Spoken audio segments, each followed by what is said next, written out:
दोस्तों, मैं हूं कुलदीप और स्वागत है आपका अपने YouTube channel excellent English world में।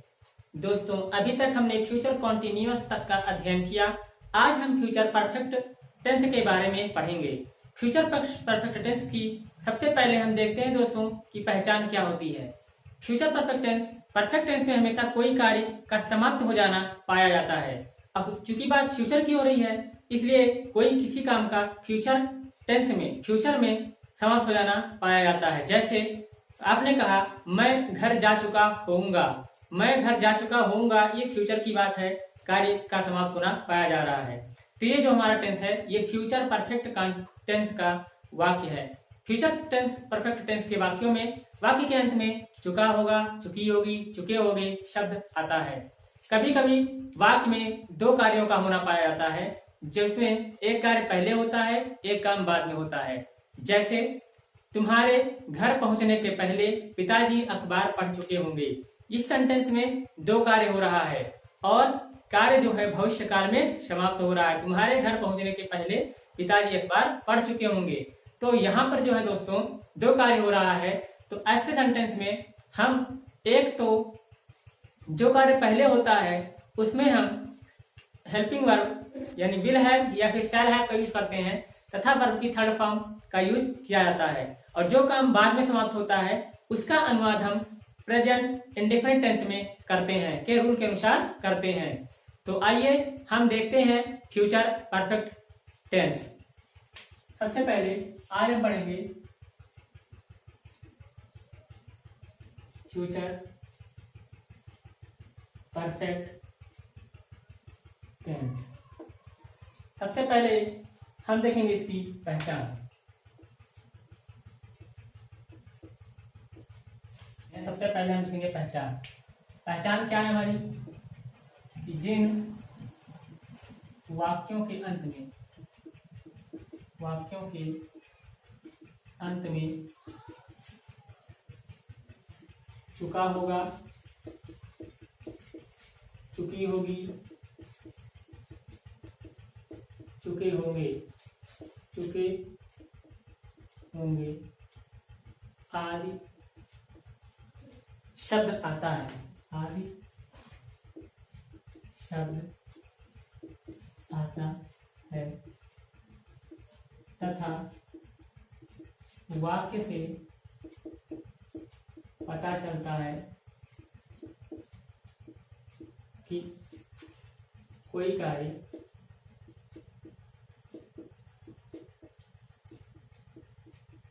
भविष्य काल में हो चुका होगा, हो चुका होगा। कभी कभी वाक्य में दो कार्यों का होना भी पाया जाता है।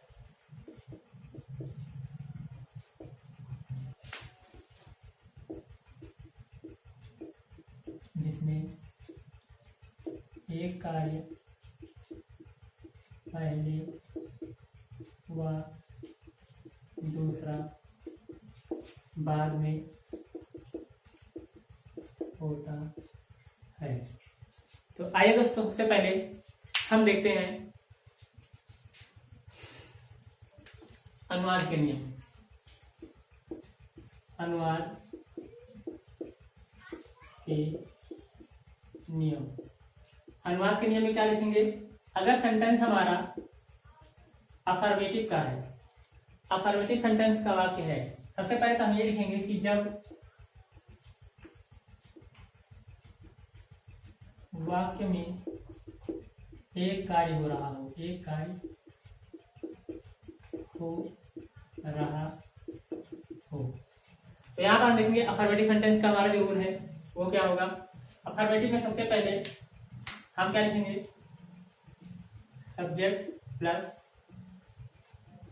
क्या होगा, सब्जेक्ट प्लस विल या shall plus have plus verb की थर्ड फॉर्म और प्लस ऑब्जेक्ट।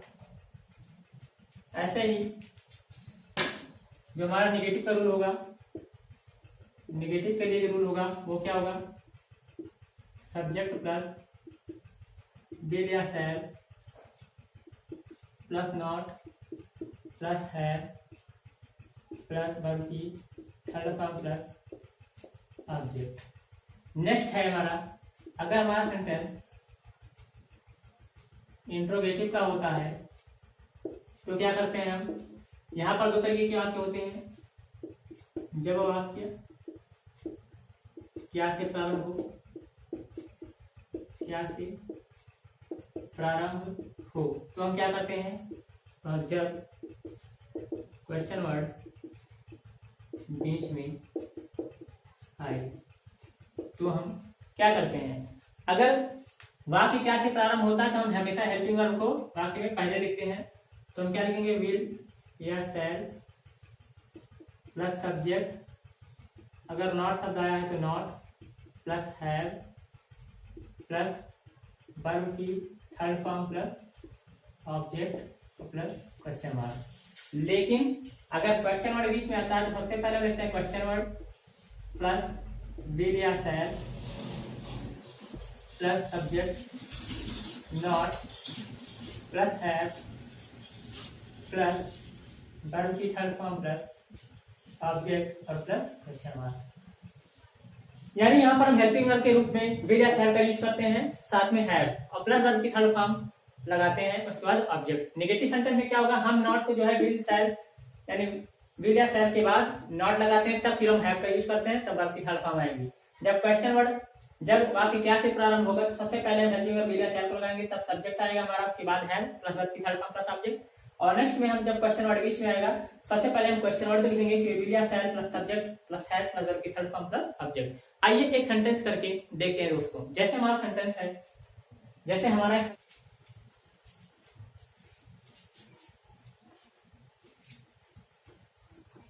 इसको मिटा देते हैं, फर्स्ट देखते हैं एग्जाम्पल।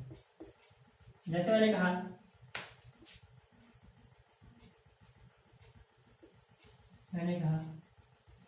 मैं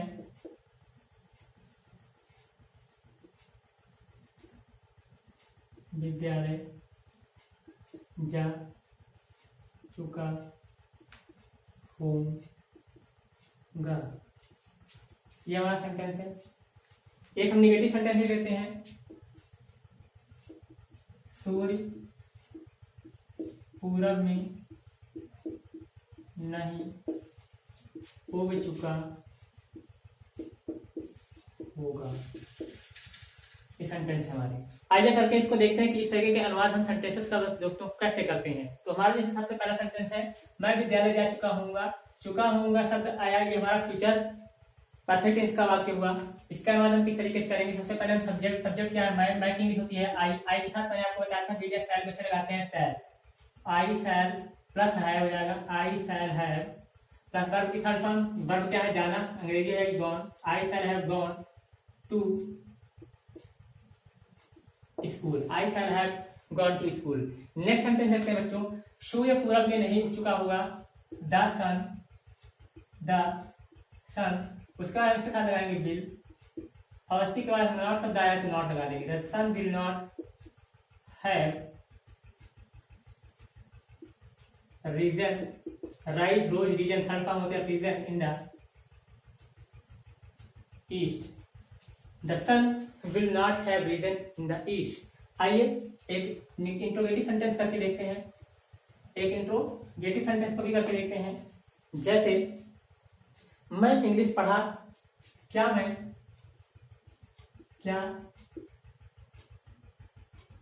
अध्यापक अंग्रेजी पढ़ा चुका होगा, क्वेश्चन मार्क। एक और करके देखते हैं हम, जैसे तुम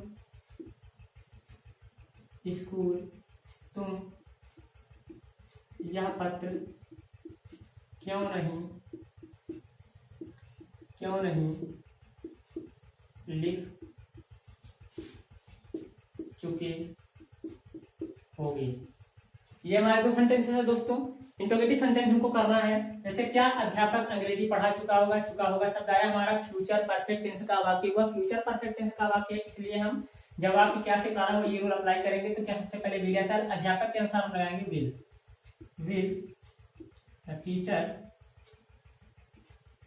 द टीचर हैव, उसके बाद हम हैव लगाएंगे। उसके बाद वर्ब की थर्ड फॉर्म क्या कर चुका होगा, टीच टाट। Will the teacher have taught, क्या अध्यापक अंग्रेजी पढ़ा चुका होगा, will the teacher have taught English. Will the teacher have taught English. Next हो जाएगा जब हमारा क्वेश्चन वर्ड बीच में आता है तो उसके लिए हमारा रूल ये है, सबसे पहले हम क्वेश्चन वर्ड लिखते हैं। क्वेश्चन वर्ड क्या है, तुम यह पत्र क्यों नहीं लिख चुके होगे, क्यों क्वेश्चन वर्ड है तो क्या हो जाएगा वाई। उसके बाद विल या शैल में से कोई एक लगेगा तुम के अनुसार, तो यू है तो विल लगेगा वाई विल। उसके बाद सब्जेक्ट हमारा आ जाएगा यू, वाई विल यू। नहीं शब्द आया है तो not, why will you not. उसके बाद हैव प्लस वर्ब की third form have written, write wrote written. Why will you not have written this letter, this. Why will you not have written this letter, तुम यह पत्र क्यों नहीं लिख चुके होगे। इस तरीके से हम फ्यूचर परफेक्ट टेंस के वाक्यों का अनुवाद करते हैं। आइए हम उन सेंटेंसेस को देखते हैं जिन सेंटेंसेस में दो कार्यों का होना पाया जाता है दोस्तों। आइए देखते हैं दोस्तों, अब जब वाक्य में दो कार्यों का होना पाया जाता है तो हम वाक्य का अनुवाद कैसे करते हैं। तो आइए देखते हैं। कहेंगे जब वाक्य में दो कार्यों का होना पाया जाए। यहां पर हम लिखेंगे, इसके लिए क्या करते हैं, वहां पर हम करते हैं कि जो कार्य पहले होता है, जो कार्य पहले होता है उसका अनुवाद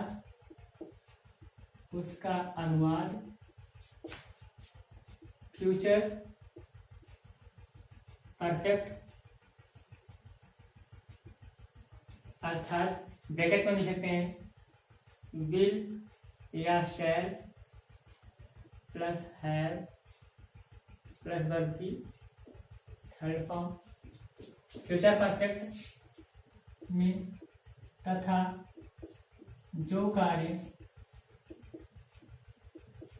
बाद में होता है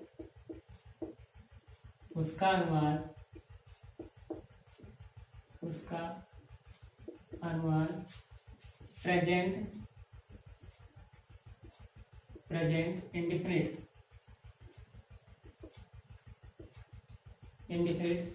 टेंस के रूल के अनुसार करते हैं, के अनुसार करते हैं। यानी जब वाक्य में दो कार्यों का होना पाया जाएगा दोस्तों, तो वहां पर हमारा जो कार्य पहले होगा उसका अनुवाद हम फ्यूचर परफेक्ट के रूल के अनुसार करेंगे। फ्यूचर परफेक्ट का रूल क्या है कि हम यहाँ पर will have shall have plus verb की थर्ड फॉर्म का यूज करते हैं, और जो कार्य बाद में होगा उसका अनुवाद जो होता है हम प्रेजेंट इंडिफिनिट के रूल के अनुसार करते हैं। अब प्रेजेंट इंडिफिनिट का रूल क्या है कि अगर हमारा सब्जेक्ट जो है सिंगुलर नंबर का है तो वहां पर हम वर्ब में एस लगाते हैं, लेकिन अगर निगेटिव में है तो नहीं के लिए हम डज नॉट लगाते हैं। उसी तरीके से अगर हमारा सब्जेक्ट प्लूरल में होगा, जो कार्य बाद में होगा उसका अगर सब्जेक्ट प्लूरल में होगा तो उसके लिए हम अफर्मेटिव सेंटेंस में यस या यस वर्ब में लगाएंगे, लेकिन अगर निगेटिव सेंटेंस बनता है तो वहां पर डू नॉट का यूज करते हैं। तो आइए उसका हम स्ट्रक्चर बना लेते हैं जिससे हमको करना काफी आसान हो जाएगा। तो लिखते हैं अनुवाद के नियम। यहाँ पर अनुवाद के नियम, अगर हमारा सेंटेंस है अफर्मेटिव में तो हम कैसे लिखते हैं, जैसे हम सबसे पहले तो लिखेंगे सब्जेक्ट। क्या लिखेंगे सबसे पहले, सब्जेक्ट प्लस विल या shall plus have plus verb की third form plus object plus before का यूज होगा। और उसके बाद हम दूसरा सब्जेक्ट प्लस वर्ब और प्लस ऑब्जेक्ट। ये जो इसका रूल होगा वो क्या होगा, प्रेजेंट इंडेफिनिट टेंस के रूल के अनुसार होगा। इसी का अगर हमको निगेटिव बनाना है दोस्तों, तो हम क्या करेंगे, अब निगेटिव सेंटेंस में हम यही सब्जेक्ट प्लस विल या शैल प्लस यहाँ लगाते हैं not plus have plus verb की थर्ड फॉर्म प्लस ऑब्जेक्ट और प्लस बिफोर सभी का यूज करके बाकी सेम चीजें हैं उतार देते हैं। नेक्स्ट हो जाएगा, अगर हमारा ये सेंटेंस इंट्रोगेटिव है, इंट्रोगेटिव सेंटेंस है हमारा अगर यही, तो हम क्या करते हैं, जब वाक्य क्या से प्रारंभ हो, जब हमारा वाक्य क्या से प्रारंभ होगा तो क्या करेंगे, सबसे पहले हम यही विल है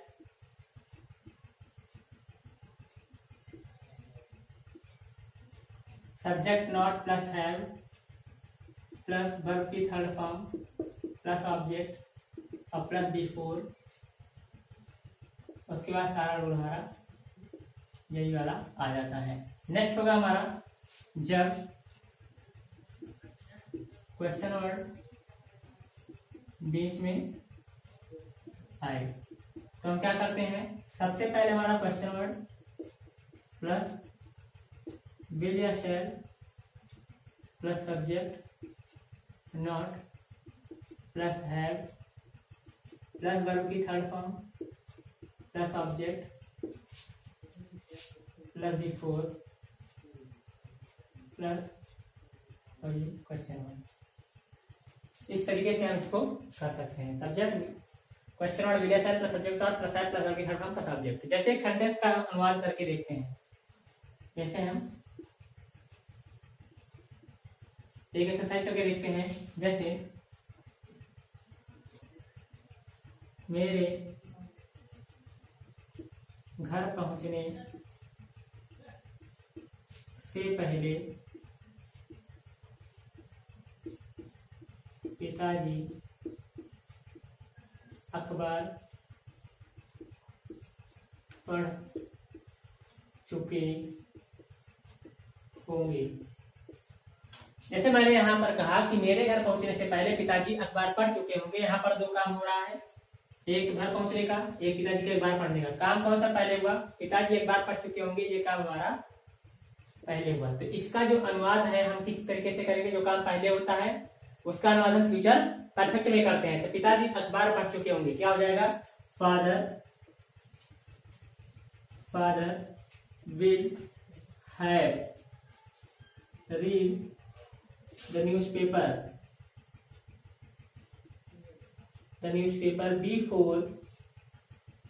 before। अब यहाँ पर हमने कहा सब्जेक्ट अफर्मेटिव सेंटेंस यानी प्रेजेंट इंडेफिनिट के अनुसार हम यहाँ पर अनुवाद करेंगे। बिफोर मेरे घर पहुंचने, तो आई के साथ हम क्या लगाते हैं, वर्ब में से नहीं लगाते। बिफोर आई रीच, क्या है, before I reach to school, REACH, before I reach to house, before I reach to house.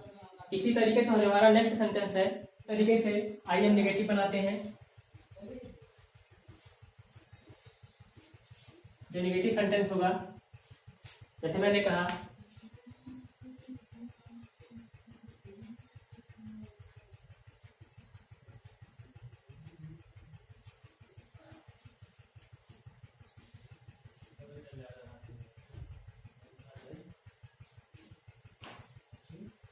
सूर्य निकलने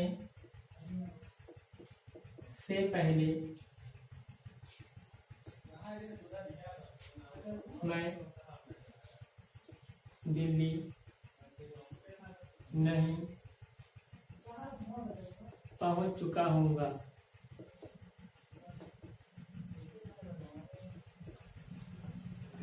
आप देखा सूर्य निकलने के पहले मैं दिल्ली नहीं पहुंच चुका हूँगा, क्या होगा, यहाँ पर कौन सा काम पहले, ये काम पहले हो रहा है और ये काम बाद में। तो जो काम पहले होता है उसका मतलब करेंगे फ्यूचर परफेक्ट में।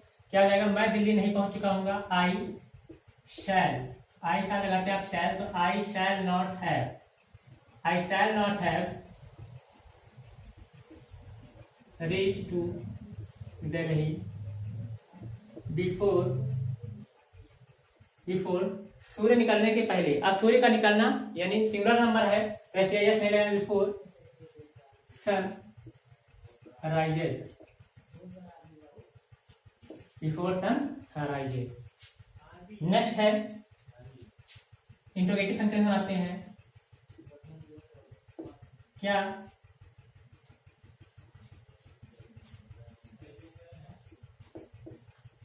क्या माता जी के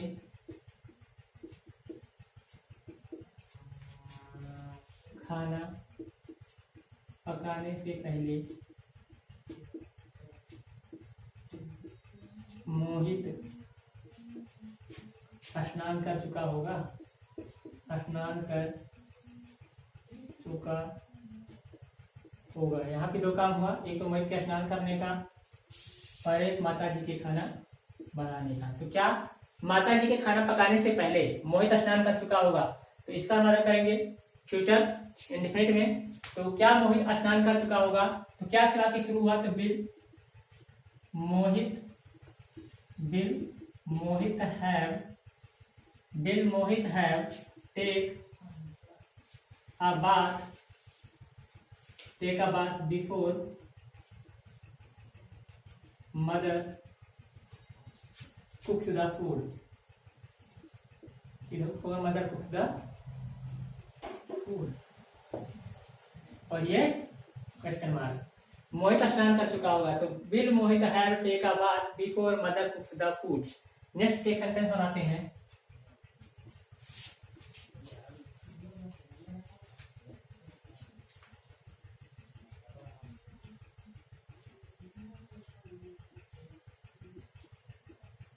तुम्हारे घर आने से पहले हम अंग्रेजी नहीं पढ़ चुके होंगे। तुम्हारे घर आने से पहले हम अंग्रेजी नहीं पढ़ चुके होंगे, तो क्या हो जाएगा, वी शैल नॉट, हम अंग्रेजी, क्योंकि इंट्रोगेटिव सेंटेंस है तो यहाँ पर क्यों भी लिख देते हैं, हम अंग्रेजी क्यों नहीं पढ़ चुके होंगे। तो वाई से, तो क्या क्वेश्चन बनेगा यहाँ पर, वाई शैल, वाई से शुरू होगा, why shall be not have read English before, तुम्हारे घर आने से पहले, before you come to house. और ये हमारा क्वेश्चन मार्क, तुम्हारे घर आने से पहले हम अंग्रेजी क्यों नहीं पढ़ चुके होंगे, तो क्या हो जाएगा, why shall we not have read English before you come to house. इस तरीके से फ्यूचर परफेक्ट टेंस का हमने अध्ययन किया और इस तरीके से हम फ्यूचर परफेक्ट टेंस के वाक्यों का अनुवाद कर सकते हैं। हमारी जो नेक्स्ट एक्सरसाइज होगी वो फ्यूचर परफेक्ट टेंस के अनुवाद पर आधारित होगी। तो अगर आपको वीडियो अच्छी लगी तो इसको लाइक करें, सब्सक्राइब करें, अपने दोस्तों को शेयर करें।